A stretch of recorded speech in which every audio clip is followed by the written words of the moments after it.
Okay. So we just got back from seeing Thor, The Love and Thunder, and we're gonna speak our thoughts. Some of us really have the love for this movie, and I'm guessing some of us really see more thunder in this movie because Yeah, it's very polarizing and this is depending gonna on where be your a background comes this from. is gonna be a spoiler review. So let's get into it. I'm actually very curious because we're slightly talking about this beforehand. But like, what are your thoughts? It sounds like you're okay. leaning towards the dark side. I definitely am. I'm with the villain. We need to kill these gods because these gods have become a joke. They've literally become a joke. But to be honestly, I think it's a good experience. I will say that I enjoy my experience with this movie. I definitely enjoyed the third one in this type of style of Thor, with it being more comedic and whatnot. I feel like the third one hit better for that kind of experience. Yeah, Thor Ragnarok was the best Thor by far. Yeah, it's after rewatching all these Thors, I think they all have their strengths and weaknesses. So Yeah, for sure. The bar kind of started off kind of low, anyways, with the first sequel. So I don't know. I actually didn't think the second one is as bad as people say. I actually find myself enjoying that one, but it's obviously not the best movie, of course. But it's not as bad as I don't think as anybody said. But as far as my grievances with this movie, there's a lot of plot holes / lore inconsistencies that kind of question a lot of like, okay, if they could do this, how come they didn't do this previously, or how does this fit in? There's a lot of that kind of makes me wonder.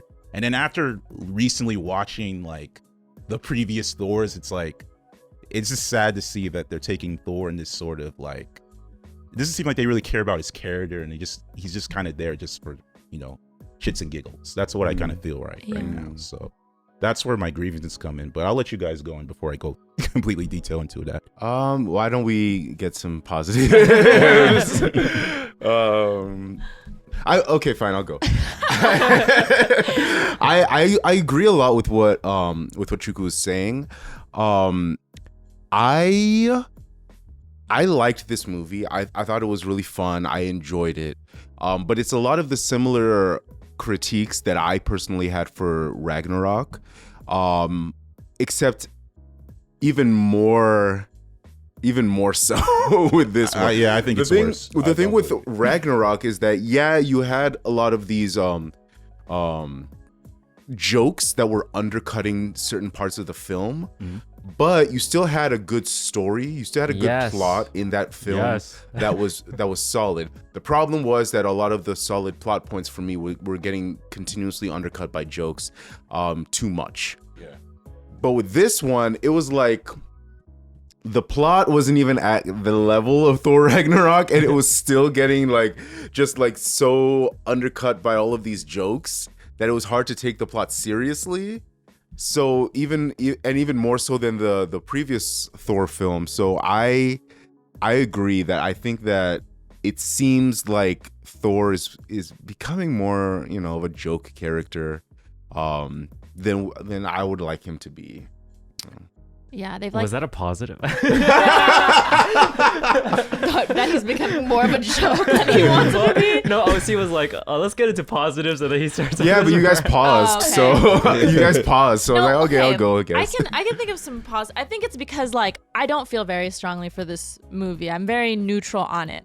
I am a Taika Waititi fan. I love his body of work, and I think when he gets child actors involved, you're gonna see something really absurd but also really fun, which I like. I like style in movies. I like corny, campy stuff.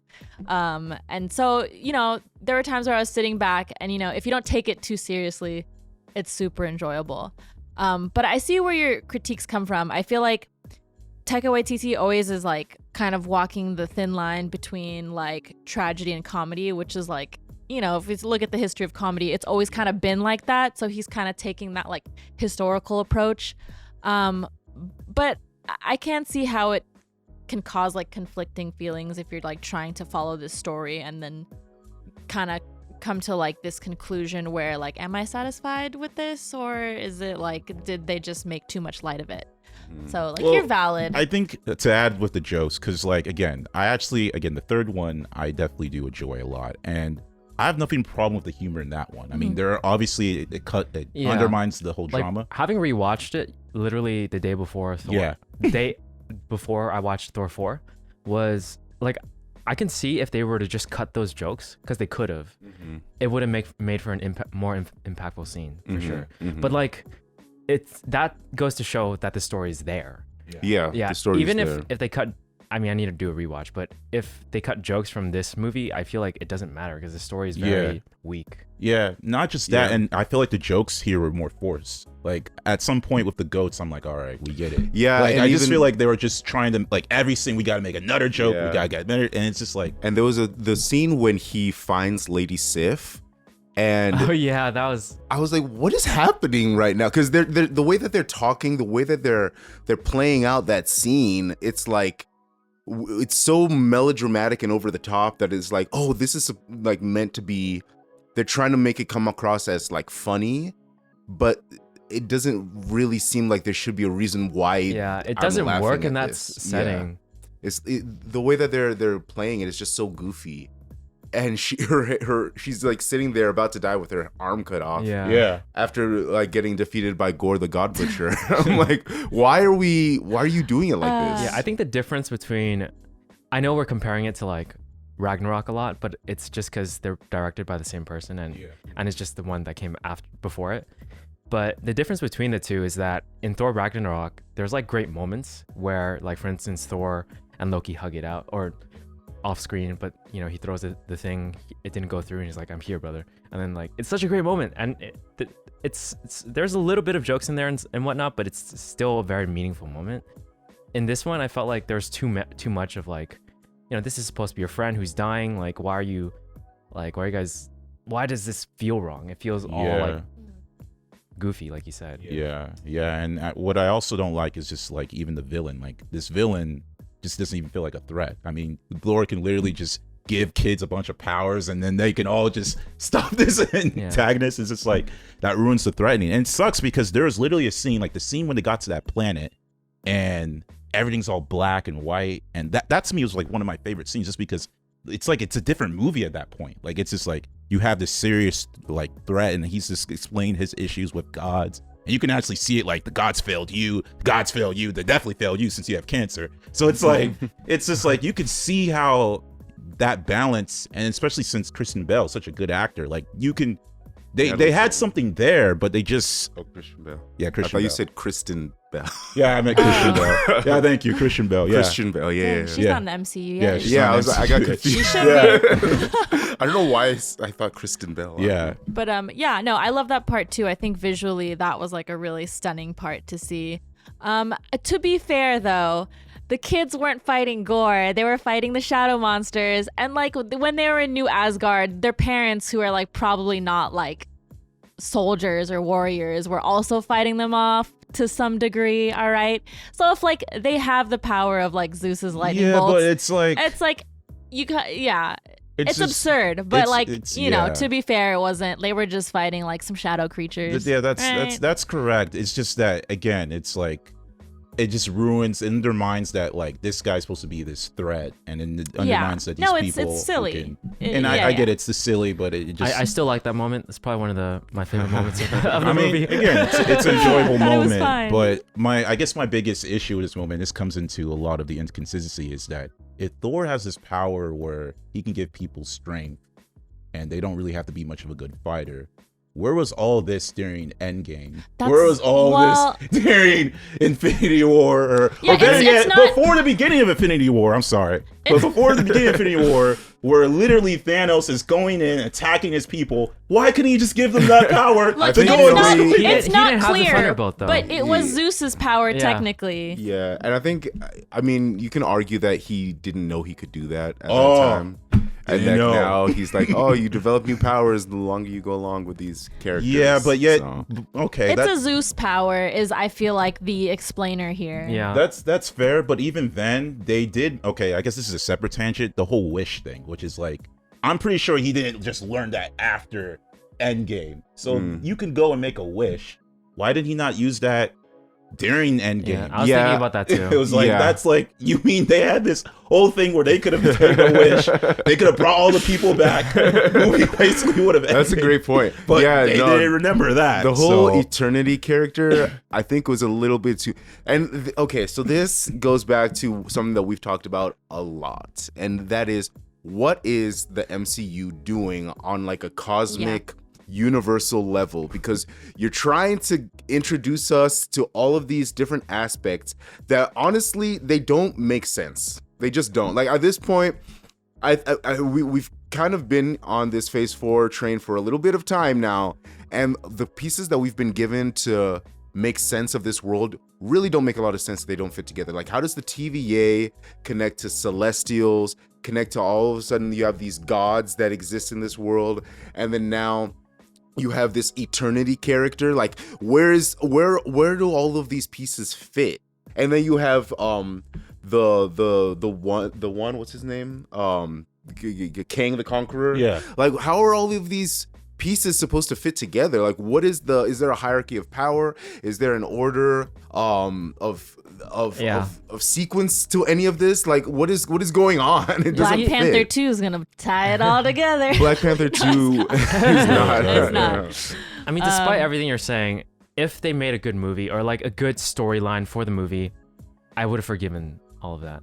Yeah, but it just didn't feel like it was that great of a story. And like it creates that issue, or like what Shuku says, like, okay, so if you had that as an option, why didn't you just go to eternity like back then? Yeah. And I think, to me, one of the biggest gripes I have with this movie, and I guess my biggest point, is Jane being able to use the hammer and being able to use Mjolnir, because we literally made a video about what it takes to be able to use the hammer. Well, not even just her, apparently even the little kid can use the hammer. But the point is, it's like, we made a whole video about like, there's some level of like you have to be pure of heart. You have to like, there's some level of like there's a standard spirit of it. And then now it's just like, oh, anybody could just get the hammer. The kid didn't use the hammer. She was using Stormbreaker. Oh yeah, that's true. Was she using Stormbreaker? Yeah, she was using Stormbreaker. Yeah. So but even then, you're right. It's no, but you're still right on account of Jane. Yeah, it's like that. And for me, especially after watching all the previous Thors to get to this point, it's like, so we established in the first movie how it took for Thor to get the hammer. Yeah, but she could just get it, and then she's now the super strength, which that's what makes me upset about it. It's not even the fact she can use it, but it's like, it's kind of implying that because she has the hammer, she has this superpower strength, and it kind of undermines. Technically, whoever has the hammer of Thor has his powers. That's true, but it's just like, I feel like to be able to be a good fighter and all of that so quickly is like, it kind of undermines like what Thor had to do that in the first film. So for me to see that, it was just kind of like, what? And even the whole her being with Thor is kind of like, it's funny how they kind of contradict itself, because on one hand they showed a whole flashback of them being together, but then Thor says to her, oh, I haven't seen you in 8 years and 8 months or something like that, which is a reference to what's it called, Dark World. So it's like, how did they even? So that was before Dark World? Like, the point is, they never had after Dark World. It was like right after Dark. Like, I don't know. The point is that there's no way they could have met, because even in Dark World she mentions that she hasn't seen Thor since the first movie, and then meanwhile in the flashback they were together. So it's like, how are they together? And is that counting the blip time? The blip time? I'm guessing it's counting that 5 years. Yeah, definitely. So that was already itself. But besides that point, to me that was biggest. Well, they did try to explain it by saying that, or by showing a scene where Mjolnir had like a thing light up, like a symbol light up. Like when he swore to Mjolnir, protect her always. Yeah, but and again, then that created the symbol. Again, that scene just doesn't logically make any sense. That's just what I'm saying, because the timeline where that scene can happen, according to the characters, that never could have happened. That's the issue there. That's why I have the issue with the scene. Right. Honestly, yeah. I mean, Thor was just remembering the timeline. That's it. I wouldn't know. He actually maybe they messed up the timeline and the TVA had to come in and fix everything. Yeah, no. This is that issue again. Everything is becoming so convoluted with like the timeline and the different like universes and the different deities at play that it is affecting now like every Marvel movie viewing that we go into. I think we just have to not think about it. Well, yeah, I didn't think about it, and I agree with you, but it was hard for me, because especially after watching those previous Thor movies, and one thing that I feel like all these Thor's movies since the first Thor is lacking, that the first Thor actually did right, was that I don't feel like they're really challenging the identity of Thor. Because in the first movie, it was about a warrior learning how to become a king. And that was basically his arc for it. That's one of the reasons why I love the first Thor movie probably more than most people, because I think the story of that film is the best of all the Thor movies. Yeah, I think the story of that first film is the best. But in this movie, like, Thor just feels like more of like a plot device to just move things forward. Like, if anything, Jane had more of a character arc than Thor, which I don't mind her having an arc, but it's like, how could Thor have his own movie and not have his own arc? Again, he's just some guy just having fun. Like, if anything, if there's anything he did turn to, it's like he learned how to be a DILF. You know, Thor's now DILF. So yeah, he's like the himbo of the Avengers. That's yeah, for sure. so that's just something that I guess for me, if it wasn't for me watching those previous movies, maybe I would have had a more better experience. But to watch those, it's like, Jesus, it's like, what were we doing with this character? Like, how did this character gotten from this? No, I feel like, so as a Guardians of the Galaxy fan, I always have to like bring it up when we talk about like Ragnarok, because it's like, if we're talking about like a comedy like Marvel film, I feel like those movies always had like a better like story that was tied up really nicely at the end. Both Guardians of the Galaxy 1 and 2. So like, like if we're talking about just a kind of Marvel movie that we're looking at through like a comedy lens, like, I don't know, I always think that these are like inferior to like Guardians. So like, I don't even think that that's like a strong suit, is saying like, oh, like these Thor movies are so funny, you know. I mean, I will respectfully disagree with you. I think Thor Ragnarok is better than Guardians 2. Oh, okay, maybe Guardians 2. Maybe Guardians 2, but not Guardians 1. It's been a while. The first Guardians is great. Like actually a perfect I'll need to movie. rewatch that one just to make sure. But I think Thor 3 still had a very solid, interesting story. Like, just the whole Ragnarok. It is. It's still, again, it goes back to the issue where I still didn't feel like, I mean, it did challenge Thor a little bit, but it still didn't. It could have been more like the first one. It could have definitely did more with his character. Yeah, but we got a character that was more, that has gone through Thor 1. Yeah. And he's more solid. He's more like, he knows who he is.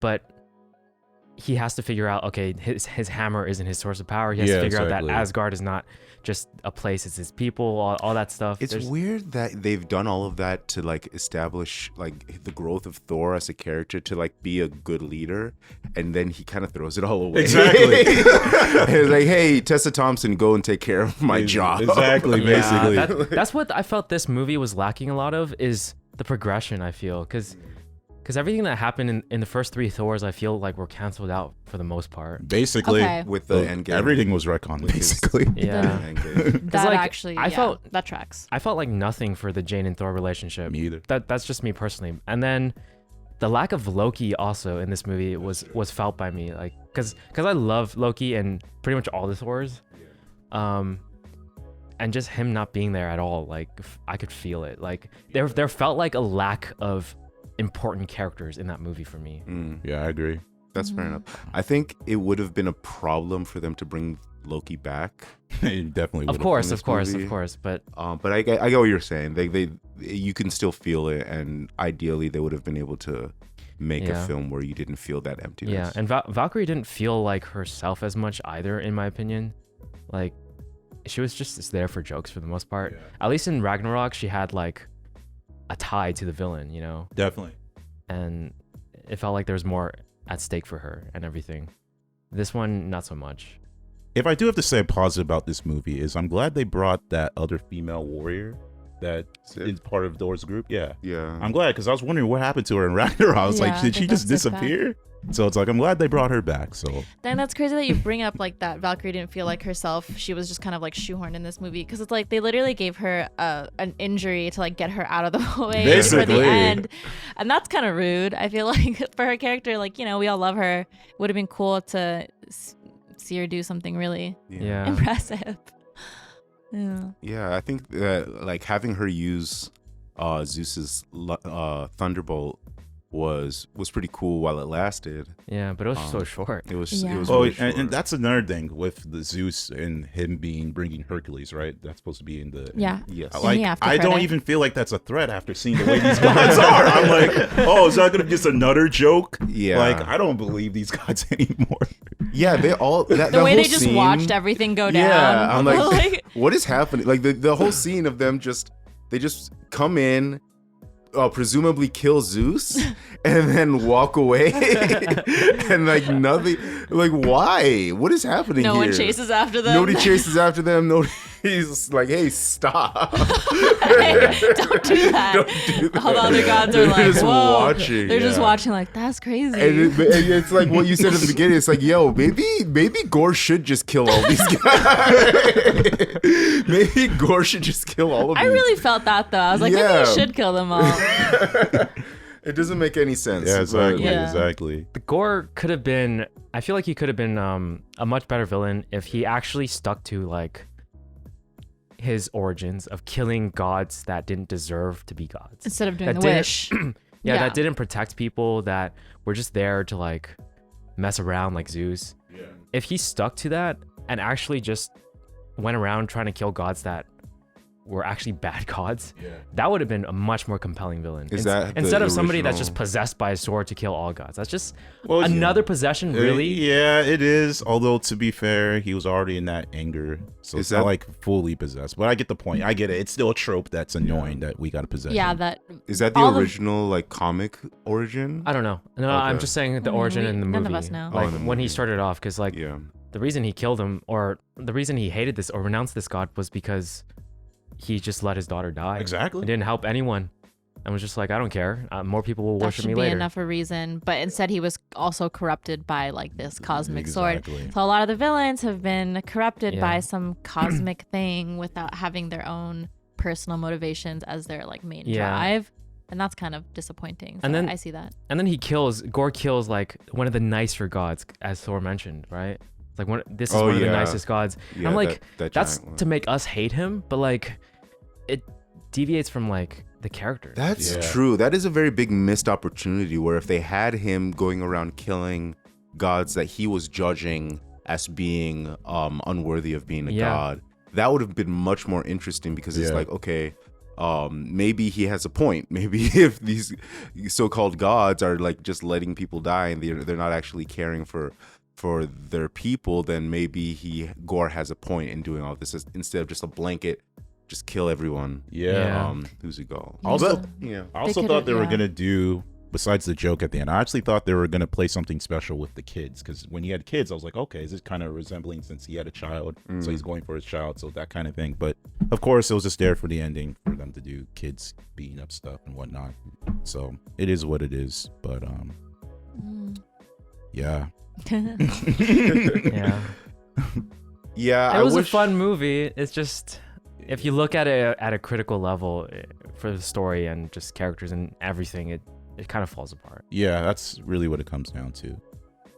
Yeah, just some missed opportunities. I think you guys are hit the nail on the head with like Gorr. Like, I feel like if we did see him kill a nicer god actually on screen, then that would kind of like hone in the point of, oh, this man is corrupted. We definitely should stop him. But the fact that we're all like siding with him because we didn't see any of that, like, that's not good.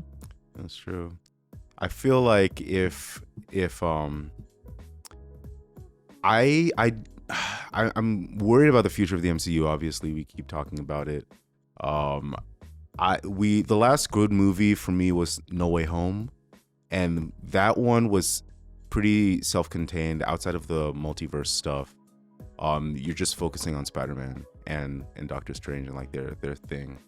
I don't know what the next, really solid, really good MCU movie is gonna be. I hope we get it sooner rather than later, but it Man, does it feel sounds like like Yeah. you're breaking up with someone right now. I mean, it does I need a feel break. like Yeah, you're counting out Black Panther too. Well, I don't know. It's me not either. gonna have, Chadwick Boseman, or I know. it's not even. Not even that it's not gonna have Chadwick. Like, that's nobody can do anything about that. But it's not gonna have T'Challa. Like they're not recasting the characters, so it's like, what are we gonna? I don't even know what to expect with that movie. It's a joke. The odds are movie. against everything for that movie and the MCU at this point. I don't even know what to expect for that movie. Just don't think about it anymore. That's the thing. It's like it's disappointing that we're at a point now where, because we got through phase 1, 2, and 3 in such a great like fashion. Not like all those movies are fantastic, but they all fit together. They all were driving towards a singular point. Not like it was perfect, but it was done very, very well. Yeah. And it got to this like amazing conclusion in Endgame, and it low-key does feel like they're doing too much. They're not focused anymore, and it feels like the quality has just dropped significantly. So I don't know. We'll see what happens. Yeah, at this point, it's like you have to accept that the MCU is different. That the whole like 10-year first arc, Infinity arc, that's good. We have that. Yeah. And then from here on, it's just whatever okay. happens. You know. We'll just watch it because we were fans. You know. They need to do like a flashpoint where something happens and we all just look at these as different universes. Because I think the problem is that they're talking about things that happened previously. But then it's like, well, if this happened previously, then this doesn't make sense. Yeah. So if you can just take that away, that'll be totally fine. And you can't expect all these showrunners and directors to take everything that happened previously into account anymore. Because like no one, you think like Sam Raimi or Taika Waititi watched as much as the Marvel stuff that we have seen? They're not going to do that research. So it's like, it is going to get like watered down now. Yes. And another thing, it makes me really nervous. The idea of them introducing the X-Men and Fantastic Four into this MCU. Like, it makes me really, really nervous. I almost feel like it would be better if they just did a clean slate. Yeah, my hope is that these things that we're watching are kind of like treated like fillers as far as like quality, and that they just handle X-Men and Fantastic Four better. Because it's a great opportunity. Like, if they take it seriously, it could be really cool. Like, I'm staying positive. We'll see what they do with X-Men and Fantastic Four, but I'm nervous for sure. I know that they've been, setting the stage at least for Fantastic Four to come in, but we'll see. But this has turned into more of an MCU discussion than a Thor 4 movie review. Yeah. Okay. I mean, overall, my summary is Thor 4 was a fun watch. Not a bad movie. Not a bad movie, but at the same time, I hoped for more. Yeah. I hoped for more. Yeah. It's better than some of the other stuff in Phase 4. I don't know. I have a hard thing to say. I guess, if you don't look at it from the previous doors and you just watch it as an own experience, it's fun, it's entertaining for sure. So, I'll give it that. All right. Well, if you watched it and you were excited about it, you can tell us. If you hated it, you can tell us that too. But we'll catch you in the comments below. Peace.